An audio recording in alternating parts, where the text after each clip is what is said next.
If you work in a call center, you already know this moment. The customer is yelling. Maybe they're insulting you. Maybe they're using language you wouldn't repeat to your own mother. And you, the agent, are expected to stay calm, stay professional, and somehow still solve their problem. This is the hardest part of the job. Not the technical knowledge, not the systems, the emotional control required to handle a rude customer in a language that isn't your first, without losing your professionalism and without losing yourself. Today, I'm going to give you the exact language that experienced agents use to handle the most difficult customers with elegance, not weakness, not aggression. Elegance, the ability to stay completely in control of the conversation, no matter how out of control the customer becomes. Part 1.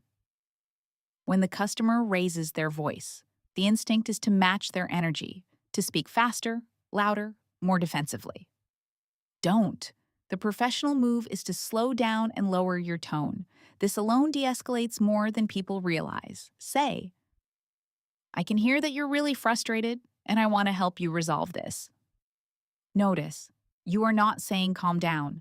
That phrase makes things worse every single time. Instead, you are naming their emotion and immediately pairing it with your intention to help. Part 2.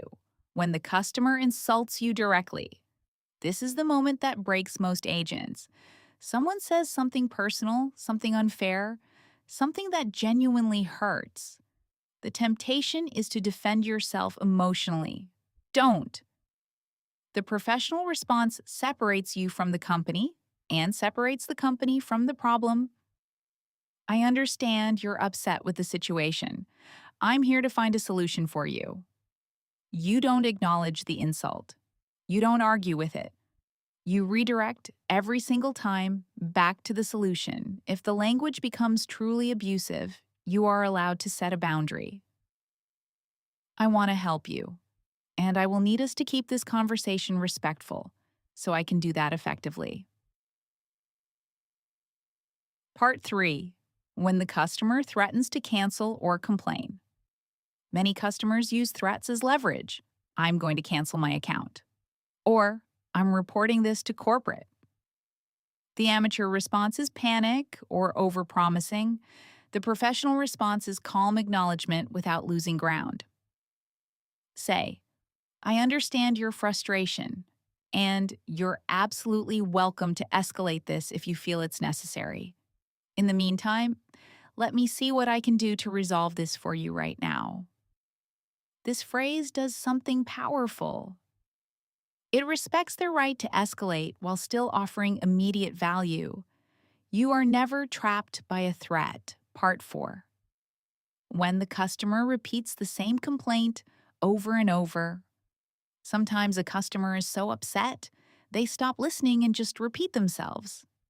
This is exhausting, but there's a technique called the reflection loop that breaks this pattern. Say, so, if I understand correctly, the issue is repeat their exact problem in your own words. Is that right? When a customer hears their problem repeated back accurately, something shifts. They feel heard, and once they feel heard, they become able to listen again. Part 5. When you genuinely cannot give the customer what they want. This is uncomfortable, but it happens constantly. The instinct is to apologize excessively or make promises you can't keep. Neither helps. Say, I wish I could offer a different outcome, and I want to be honest with you about what is possible here. This sentence does something rare in customer service. It's completely honest while still being warm. Customers respect honesty far more than false hope. Part 6. When the customer demands to speak to a manager, never treat this as a personal failure. It's a normal part of the job. Handle it gracefully. Of course, I can absolutely connect you with my supervisor. Before I do, is there anything else I should let them know to help resolve this faster for you? This phrase does two things. It respects the request immediately without resistance, and it positions you as someone organizing the solution, not someone losing control of the situation. Part 7. The phrase that protects your composure in any conflict. And here is the phrase that ties this entire episode together. The one experienced agents use internally in their own minds before they even speak.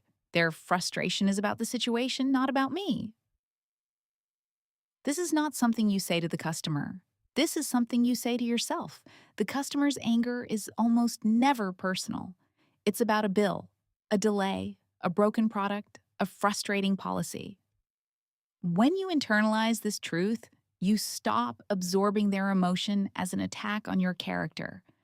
And that single shift in mindset is what allows you to stay calm, professional, and elegant. Call after call, day after day. Handling difficult customers is not about having thicker skin. It's about having better language and a clearer mindset. With the